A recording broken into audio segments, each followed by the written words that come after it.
Bismillahirrahmanirrahim. Assalamualaikum kepada teman-teman yang menonton video ini. Tajuk video pada hari ini adalah Part 1 Kalimah Putih, yakni isim pertapaan, pembuka senjata-senjata sabil dan ilmu laduni. Apakah sebenarnya amalan ini dan bagaimanakah ia dilakukan? Sila lihat video ini selanjutnya. Bacaan amalan ini berbunyi begini. Bismillahirrahmanirrahim. Asyhadu an la ilaha illallah wa asyhadu anna Muhammadur Rasulullah. Kalimah putih.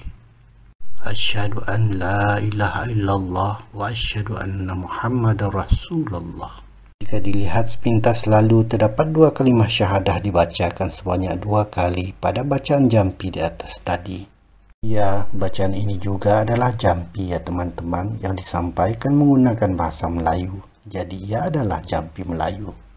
Jampi adalah sebuah ucapan, kata-kata, bacaan-bacaan atau kalimat-kalimat berkias yang terkandung sesuatu hajat, permintaan, doa, harapan tinggi, keinginan mendalam atau rintihan suara hati di dalamnya. Ia selalu disampaikan melalui gaya bahasa yang dinamakan puisi Melayu lama, sama ada berupa pantun, syair, gurindam, selokan, nazam, kasidah, peribahasa atau seumpamanya. Disebabkan itu, bacaan-bacaan jampi selalu mempunyai makna atau maksud tersirat di balik kata-kata yang tersurat tadi. Jampi juga adalah doa ya teman-teman, namun disampaikan dengan cara yang berbeza, yaitu cara yang sesuai dengan kebiasaan, budaya, dan cara hidup nenek moyang kita zaman dahulu. Coba kita lihat pada tajuk utama video ini, yaitu kalimah putih, yakni isim pertapaan. Kalimah putih itu merujuk pada keseluruhan bacaan tadi. Ia dinamakan begitu di daerah sini, yakni sekitar Sarawak. Namun saya dapati di Kalimantan, yakni sekitar Sambas dan Riau, namanya berbeza. Ia dinamakan isim syahadah atau asma syahadah. Bacaan yang sama namun dengan panggilan yang berbeza. Perkataan kalimah berasal dari bahasa Arab, yaitu kalimat. Dari segi etimologi, yakni tentang kajian asal-usul sesuatu istilah, dan terminologi, yakni tentang kajian definisi dan batas penggunaan sesuatu istilah, didapati penggunaan istilah tersebut, yakni kalimah atau kalimat, tidaklah jauh berbeza di antara bahasa Melayu dengan bahasa Arab. Menurut ilmu nahwu bahasa Arab, kalimat maksudnya kata, yakni dalam bahasa Melayu. Kalimat terbahagi kepada 3 jenisnya, yaitu 1. Isim, yakni kata nama, tidak terikat dengan masa atau waktu. 2. Fi'il, yakni kata kerja atau perbuatan, terikat dengan masa atau waktu. 3. Huruf, yakni kata huruf, tiada makna yang sempurna kecuali diikat dengan kata yang lain. Setiap satunya mempunyai jenis dan pecahan masing-masing. Saya tidak menjelaskan lanjut tentang ilmu nahwu, yakni atau tata bahasa ini ya teman-teman, karena ia akan menjadi panjang nantinya. Kita lihat pula perkataan putih pada sebutan kalimah putih tadi. Putih melambangkan kesucian, kemurnian, mulia, berkat, rahmat, atau sesuatu kebaikan. Ia terlihat jelas pada bacaan amalan tadi yang terdapat ucapan bismillah dan 2 kalimah syahadah di dalamnya. Tentu tujuannya juga untuk sesuatu yang bersifat putih atau demi kebaikan ya teman-teman.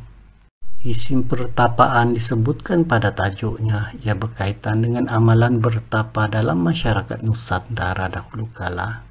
Bertapa adalah istilah lain bagi perkataan bersuluk, bersendiri, berulwah, berhalwat, atau bersemedi.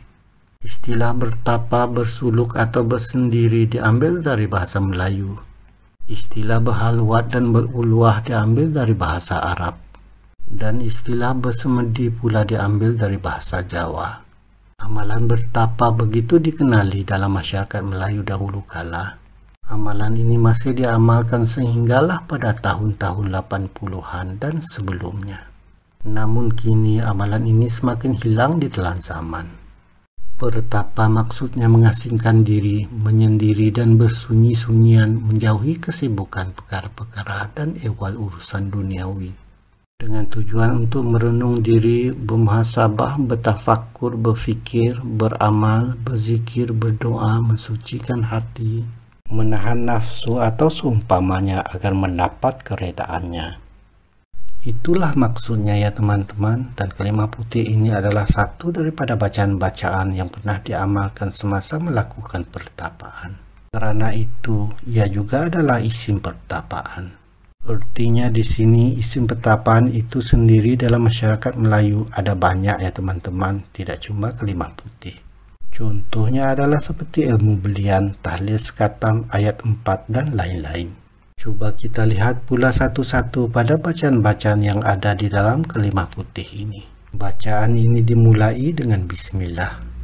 Memulakan sesuatu dengan menyebut nama Allah menandakan bacaan tersebut bertujuan mentauhidkan Allah, mengakui keesaannya bahwa Allah itu satu, tiada duanya.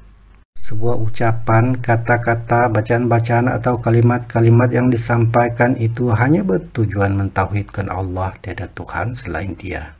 Di dalam setiap bacaan atau maksud di sebalik kata-katanya, sama ada hajat, permintaan, doa, harapan tinggi, keinginan mendalam atau rintihan suara hati pembacanya, hanyalah ditujukan kepada Allah, Tuhan yang satu, bukan yang lain.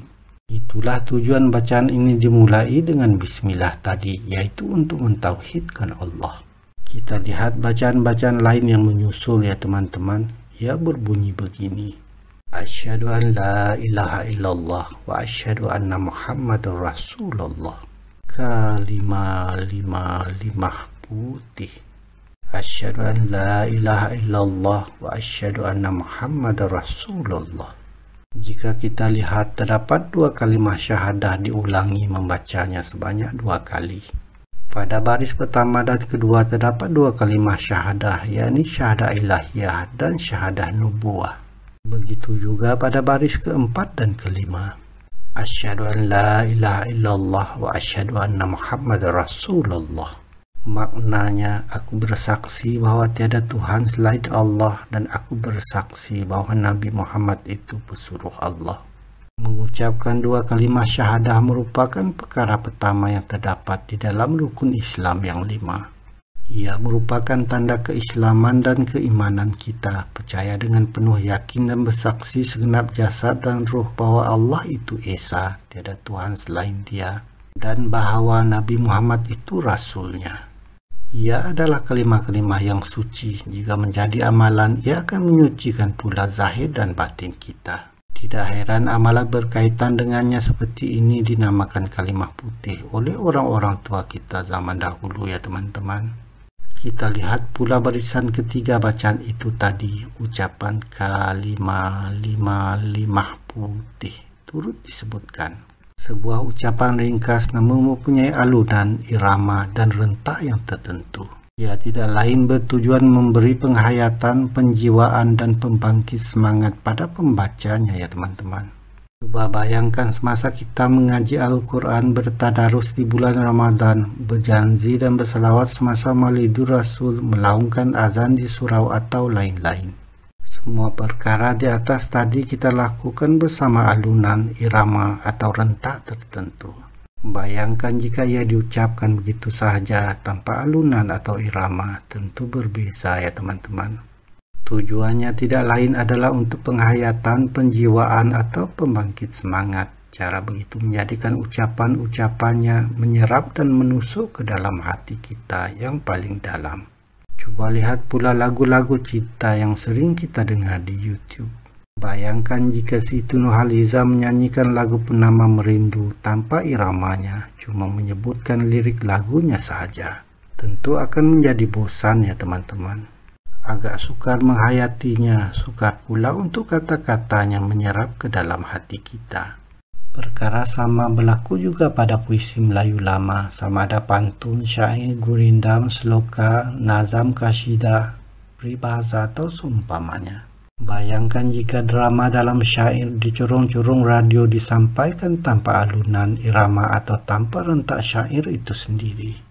Tentu kurang memberi kesan pada pendengarnya atau penyampainya. Begitulah maksudnya tadi ya teman-teman. Kalimah putih bacaannya nampak ringkas, namun di balik bacaan itu ia termasuk dalam amalan berat ya teman-teman. tergolong dari jenis ilmu batin untuk pahlawan-pahlawan Melayu zaman dahulu. Jika mahu mempelajari ilmu begini, kita haruslah mencari guru terlebih dahulu. Guru nanti boleh memberi bimbingan, membuat pemantauan, malah membetulkan keadaan jika diperlukan. Si guru mungkin nampak tua, kelihatan lemah atau tidak secergas kita yang masih muda. Namun jangan pertikaikan pengalamannya ya teman-teman, apalagi jika sesuatu melibatkan ilmu pengetahuan baik zahir maupun batin. Bak kata pepatah, mereka terlebih dahulu makan garam daripada kita. Untuk mendalami dan mengamalkan amalan-amalan begini terdapat syarat-syarat umum dan syarat-syarat khusus. Saya ringkaskan saja syarat-syarat umumnya adalah harus mendalami ilmu tauhid tentang hukum hakam yakni fiqh dan ilmu tasawuf. Itu adalah perlu agar kita tidak tersasar. Sementara syarat-syarat khusus pula terpulang pada si guru tadi yang dapat melihat personaliti dan kualiti seseorang muridnya. Syarat-syarat yang bakal dia berikan juga bergantung pada jenis amalan yang ingin dia sampaikan nanti.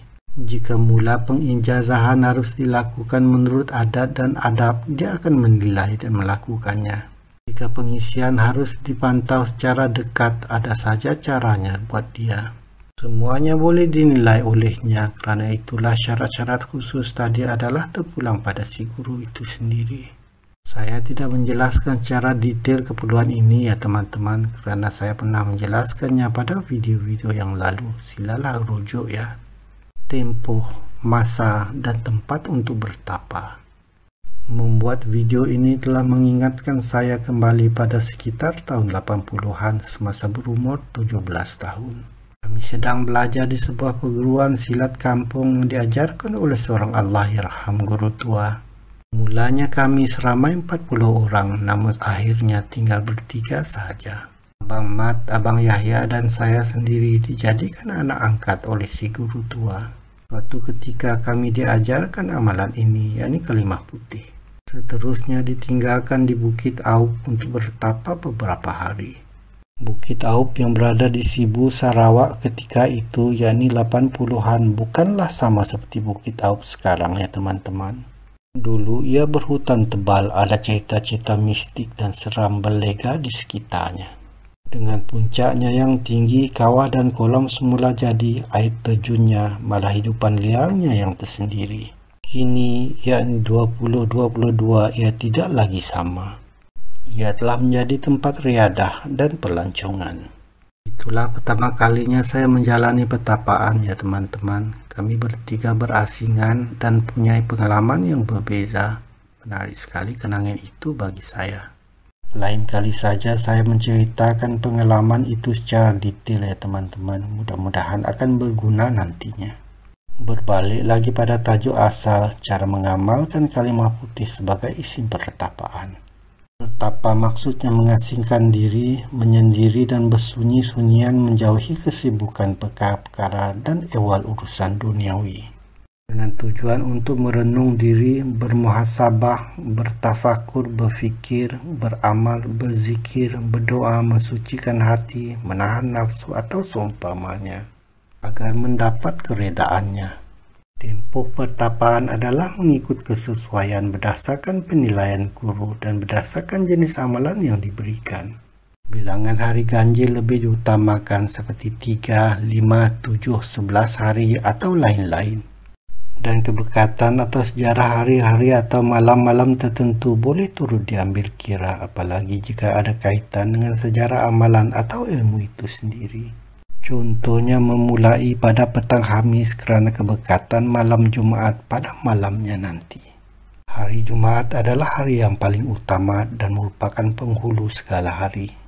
Terdapat beberapa peristiwa yang terjadi pada hari Jumaat ini, di antaranya tersebutkan di dalam hadis ini. Abu Hurairah radhiyallahu anhu meriwayatkan bahwa Rasulullah sallallahu alaihi wasallam bersabda, sebaik-baik hari yang matahari terbit padanya adalah hari Jumaat. Pada hari inilah Adam alaihissalam diciptakan. Pada hari ini yakni Adam alaihissalam dimasukkan ke dalam syurga. Dan pada hari inilah juga baginda dikeluarkan dari syurga. Dan tidaklah kiamat akan terjadi kecuali pada hari ini. Hadis riwayat Muslim. Setiap hari akan berubah mengikut jam. Satu hari bermula pada jam 12 tengah malam, iaitu pada tepat jam 0 AM atau 24 hour atau 12 PM.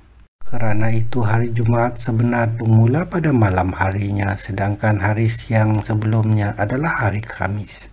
Tempat-tempat yang sesuai untuk bertapa adalah terpulang pada penilaian si guru.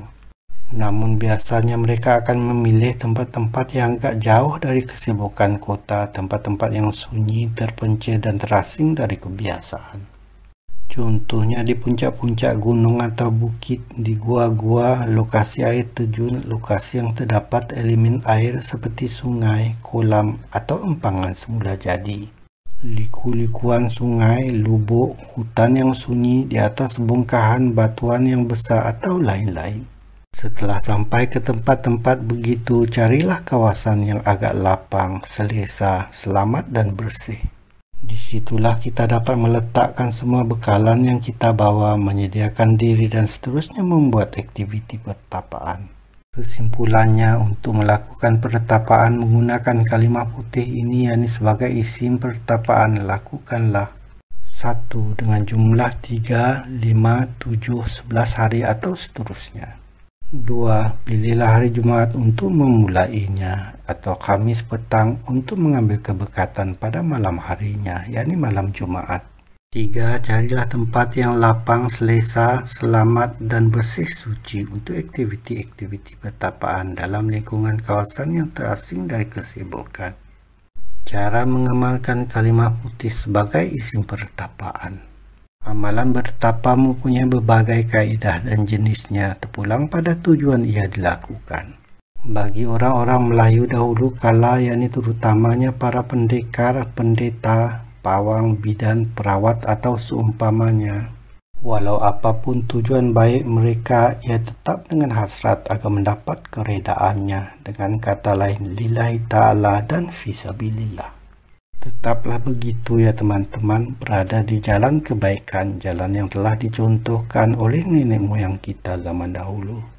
Jika ia dilakukan dengan tujuan salah seperti mensyirikkan atau menduakan Allah, bersekutu dengan syaitan atau makhluk halus, atau untuk melakukan ilmu hitam, sihir atau seumpamanya, tentulah ia terang-terangan menyalahi akidah. Berbatallah niat mentauhidkan Allah atau hasrat lillahi ta'ala dan fisabilillah tadi. Kerana nila setitik akan rosaklah susu sebelanga. Sebab itulah ilmu tauhid, hukum hakam yakni fiqh dan ilmu tasawuf menjadi asas terhadap amalan-amalan yang agak sukar begini. Amalan kalimah putih ini mempunyai kaedah tersendiri untuk melakukannya jika digunakan sebagai isim pertapaan. Lain ilmu tentu lain cara dan kaedahnya teman-teman. Amalan kalimah putih ini mempunyai 2 pembahagian tempoh beramal, yaitu 1. Tempoh melihat alam. 2. Tempoh duduk tekun. 1. Tempoh melihat alam adalah tempoh masa di antara bermulanya waktu solat subuh sehingga selesai solat isya. Kebanyakannya adalah pada siang hari yang terang. Melihat alam di sini maksudnya pada tempoh atau jangka masa itulah kita selalu beralih tempat, selalu melakukan segala aktiviti, tidak duduk diam sahaja. Setidaknya kita merenung, berfikir, bermuhasabah diri, bersolat atau bersembahyang, membersihkan diri, makan atau minum, melihat-lihat keindahan alam, fauna dan flora atau lain-lain. Kita bebas berbuat sesuatu dalam tempoh atau jangka masa tadi. Dalam tempoh melihat alam ini, kita perlu melakukan 2 jenis zikir, yaitu 1. Zikir anggota atau jasad. 2. Zikir akal. 2. Tempoh duduk tekun adalah tempoh masa di antara selesainya solat isya sehingga bermulanya solat subuh. Kebanyakannya adalah pada lewat malam yang sejuk dan sunyi. Duduk tekun di sini maksudnya pada tempoh atau jangka masa itulah kita harus duduk tenang dan bersila, memejamkan mata dan fokus terhadap bacaan kita. Bermula dari lisan kita, menyebutkan dengan lidah, merasa nafas, hati, hinggalah seterusnya. Dalam tempo duduk tekun ini, kita perlu melakukan 5 jenis zikir, yakni sekadar mampu, yaitu 1. Zikir lisan atau nafas, 2. Zikir hati, 3. Zikir roh, 4. Zikir sir, dan 5. Zikir hakiki. Pada zikir roh, bermulanya kemahiran roh serta penguasaan isim-isim keramat, ilmu-ilmu batin dan gaib. Pada zikir sir, terbukanya senjata-senjata sabil dan ilmu-ilmu laduni. Jika kita lihat pada penjelasan tentang 2 pembahagian tempo beramal, yakni tempo melihat alam dan tempo duduk tekun di atas tadi, banyak sekali jenis-jenis zikir yang telah disebutkan. Ya, adalah tingkat atau martabat zikir ya teman-teman. Nampaknya masih panjang lagi bicara saya tentang tajuk kalimah putih, yakni isim peretapaan, pembuka senjata-senjata sabil dan ilmu laduni ini ya teman-teman. Jadi part 1 ini saya hentikan saja setakat ini dan akan saya sambung semula kemudiannya, yakni part 2 menyusul video ini nantinya. Harap bersabar ya. Begitu sajalah perkongsian saya tentang sebuah video yang bertajuk part 1 kalimah putih, yakni isim pertapaan, pembuka senjata-senjata sabil dan ilmu laduni itu tadi ya teman-teman. Jika suka dengan video ini, sila subscribe, like dan komen ya. Sekian saja, saya akhiri dengan Assalamualaikum.